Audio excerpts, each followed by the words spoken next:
kepada Christian sama Sandra.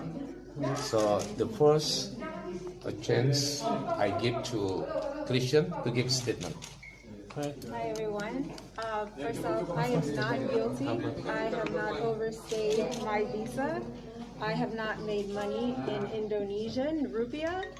In Indonesia, I put out a statement about LGBT, and I am being deported because of LGBT.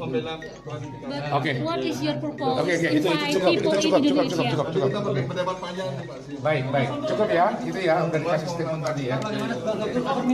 Udah. Woo, Chile.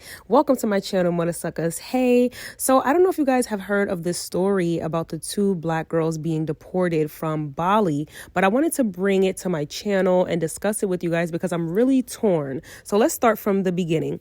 So Kristen Gray started a thread on Twitter about how moving to Bali changed her life. And she started out with, moving out of America in my 20s has been a game changer. I've been living in Bali, Indonesia for over a year with my girlfriend. A thread.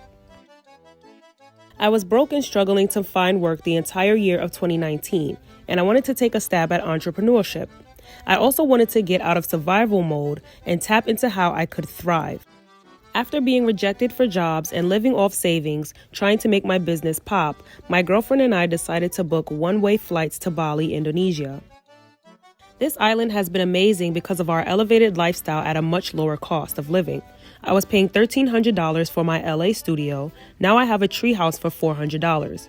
December 2019 on the left, January 2021 on the right. Being a digital nomad is everything. I was able to successfully transition my graphic design business on road. I work 100% for myself. In the beginning, it was challenging, but I've grown so much as an entrepreneur. When I think about it, it's super clear that the move was intuitive. Bali is where I was supposed to be through it all. There was an energy about the States that I had to take a break from. Bali was the perfect medicine. In March, when the pandemic hit and our 6-month plan went out of the window, we decided to stay in Bali and quote-unquote wait it out. And we've been here ever since. Some major benefits of moving to Bali: safety, low cost of living, luxury lifestyle, queer-friendly, Black in Bali community. We include direct links to our visa agents and how to go about getting into Indonesia during COVID. It's also for anyone wanting a change of pace.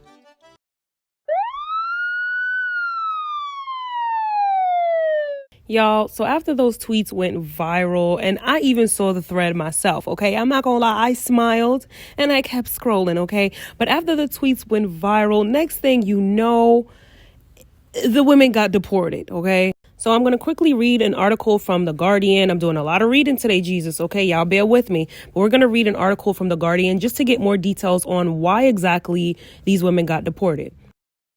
And so it reads, an American woman is being deported from Bali over suspected immigration violations after her tweet that celebrated the Indonesian resort island as a low-cost, queer-friendly place for foreigners to live went viral. Christian Antoinette Gray arrived in Bali in January last year and ended up staying through the coronavirus pandemic. Her post on Twitter, including comparisons between Bali and Los Angeles, offers to advise on travel, and links to buy her ebook, began going viral in Indonesia on Sunday. Many Indonesian social media users were furious, saying the graphic designer was showing off living and working in Bali without a proper visa and encouraging travel during a pandemic. She stated that she could provide easy access to Bali through the recommended agency and offered the low living costs in Bali that is comfortable and LGBTQ+ friendly, Manikuru said at a news conference on Tuesday. Her tweets referenced her ebook costing $30 and a follow-up consultation for $50, indicating she was working without a business visa. She is suspected of carrying out business activities by selling ebooks and put out a rate for consulting about Bali tourism, Manihuru said. Gray told reporters, I am not guilty. I have not overstayed my visa. I am not making money in Indonesia. I put out a statement about LGBT and I am deported because I am LGBT. Indonesia has temporarily restricted foreign arrivals since January 1st to control the spread of COVID-19, and public activities have been restricted in Java and Bali. And so that was the end of that almost picture perfect, I hate America, let me move overseas and live my best life story. Honey, the girls had me saving some locations on my Airbnb folder, okay? But there are a few communities that have been affected by this. So you have the LGBTQ community, you have the Black women community, right? And then you have the Indonesian community. Now, for the most part, I've seen the LGBTQ plus community saying, don't bring us into this, because what Kristen said was that she's being deported because she was sharing, her lesbian love story in Bali. And she's basically saying that the people in Bali are homophobic. But the LGBTQ community is saying, don't bring us into this. This has nothing to do with you being a lesbian and everything to do with you doing illegal things in a country that does not take illegal shit lightly. Preston Mitchum tweeted, "No, please don't use you being LGBTQ plus to garner sympathy from us. As a Black queer person, I find it disgusting. You were deported for being loud and wrong on social media, telling your business and saying that people need to move to Bali illegally and during a pandemic. As someone who has worked with LGBTQ plus communities in other countries and who have started to receive messages from LGBTQ plus Indonesians, I'll just shake my head. Many of y'all have no idea how exporting colonialism, individualism, and homophobia impacts LGBTQ plus people in other countries. And don't just take my word for it, talk to LGBTQ Indonesians." And someone from Indonesia tweeted, "Indonesians have nothing against you Christian Tootie being Black nor being queer, but you jumped ship living in Bali illegally on expired visa, hence don't pay taxes, still trying to make money from selling guides on how to jump ship while encouraging travel during pandemic, WTF." And he linked their guide to basically how to pretty much do what they did, go to Bali and make money. Someone else tweeted, "You said Bali is queer friendly, but then you also said you were discriminated for being gay in a homophobic country.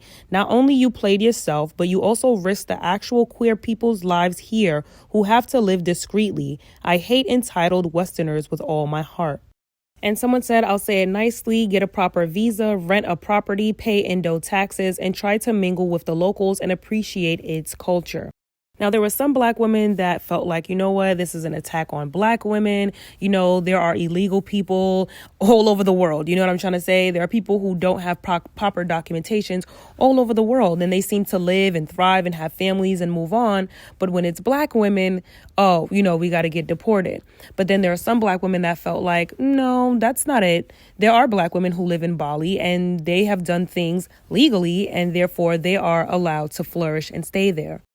And so the question arises, if we're going to boycott Bali, and I'm telling y'all, I've never seen such a unanimous no. Actually, with Trump, leaving office. But other than Trump leaving office, I have never seen such a unanimous no from the Black community in a long time. All right. Talk about unity. Someone said no, because I'm not going to move from a virus-infested country, then give a how-to on doing so and how to avoid paying taxes. Ciao. But there are some people that are saying, okay, this may not be homophobia, but it's definitely misogyny. And again, I'm usually quick to call out the misogyny, but in this case, I would have to say that it is not. According to the research that I've been doing online on this topic, white Russians are actually the number one group of people who get deported from Bali. Indonesians say that it's okay if foreigners want to move here, but use the right visa and stay with a permit. If they think we're hating because they're Black, tell them back in June 2020, we also have a national outrage because some white people have the audacity to arrange a mass yoga event in the middle of pandemic. We managed to deport the organizer too. Wink, wink. Ciao, Indonesia did not come to play. Okay, they're getting the boys and girls up out of there. I also found this tweet of someone saying the whites are at it again, deport them. And there are photos of a large group of people in Indonesia, honey. I don't see not one mask, but I see 1,000 open mouths, child, honey. All the germs and the coughs. Yeah, I wouldn't want y'all in my country spreading germs either. I found this tweet saying, as I've argued for years, one core problem is that the Indonesian immigration system needs a total overhaul.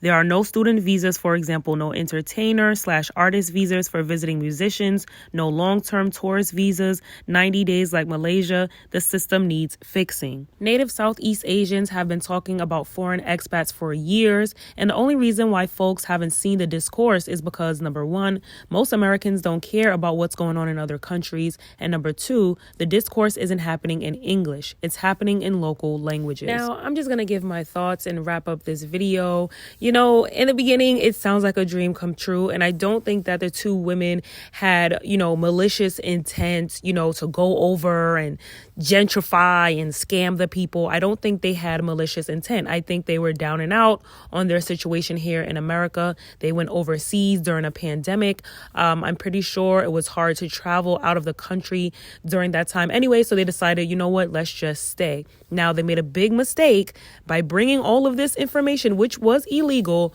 to social media, okay? The Indonesians ain't playing about their country, okay? They're saying you can come, but you have to be here legally. Now, I do agree that, there are illegal people all over this planet, and I think that's problematic in itself to say that someone is illegal. Like, borders are a social construct, but that's a whole separate video. Each country has laws, and each government has the right to enforce their laws, I guess, child. And you know what? I will say that I've actually known a few people that have been deported. I remember going to school with a lot of Hispanics, and I didn't graduate with a lot of them because some of them were here illegally and they got deported. I remember going to Barbados, and some guy, he was just giving me New York vibes. And I'm like, wait a minute, you're like really New York. I don't know what's going on. And he's like, yeah, I stayed in New York for like 10 years and then I got deported. I'm like, oh. Like, I didn't really know people who really got deported from America. But no, America will ship your ass back too. Don't do that. And I actually just found out that the women's visa was actually up to date. So it wasn't because of their visa. It was because all the other shit that they were doing, okay? Not paying taxes, working, and basically trying to help other Americans do the same thing that they were doing. So their visas were up to date, guys, just so you know. Just read that online. But yes, they are being deported. I want you guys to let me know what you thought of this situation, child. Honey, what do you think was the downfall of these women? Child, I was rooting for them. We were all rooting for them. It was just the cutest lesbian love story ever. Like, I had chills. Such a sad ending. Girls, just come on back. We're here. We're making do, child.